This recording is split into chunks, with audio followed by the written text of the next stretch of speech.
Well, folks, welcome back to McLean's TV, and the big talking point this week in GAA certainly has to be the mass brawl, the melee, the fight prior to the start of the Armagh Cavan game. There's been a lot of accusations and counter-accusations about protocol and people standing behind flags and standing in the right area, and the outside team always at the outside, or the home team always at the outside flag, etc., etc. Look, be that as it may, that's not the way to sort out an issue of protocol.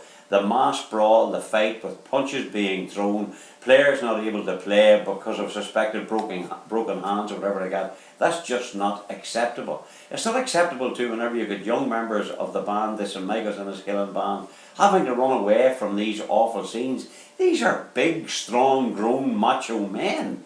Like, you know what I mean, lads? We're all talking about the physical approach to the game. What happened there with youngsters around, and then apparently some of the footage, see some fans, some so-called fans trying to get their fourpence worth in. Look, it's not acceptable. It's just not on. I think both teams and both counties will be in trouble out of it, knowing the GAA that ensure there certainly will never be a repeat of it, because there will be protocol and severe protocol put into place. I think some players could be suspended. I think some of them will be very, very nervous. Indeed, the county boards will also be nervous, because I would see fines as well coming out of it. And look, that's only correct. You can't have that. Look, it's a manly game, it's a strong game, it's a physical game. We all want that, we don't want to see that removed. But look, folks, if we're going to man up here, why don't the teams man up and say they're sorry for what happened?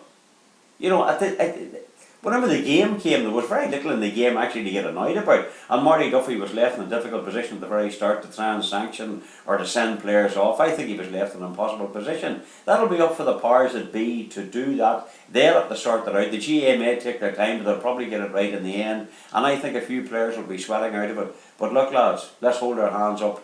What happened for Armagh against Cavan simply was not acceptable. It was disgraceful. It was shocking. It has no place in our games. It's not the example we want to give out to young people who want to aspire to play the beautiful game, as I call it, Gaelic football. Could you imagine the fallout with just a few days going to the World Cup? What there would be if that happens before a World Cup match? Could you imagine it?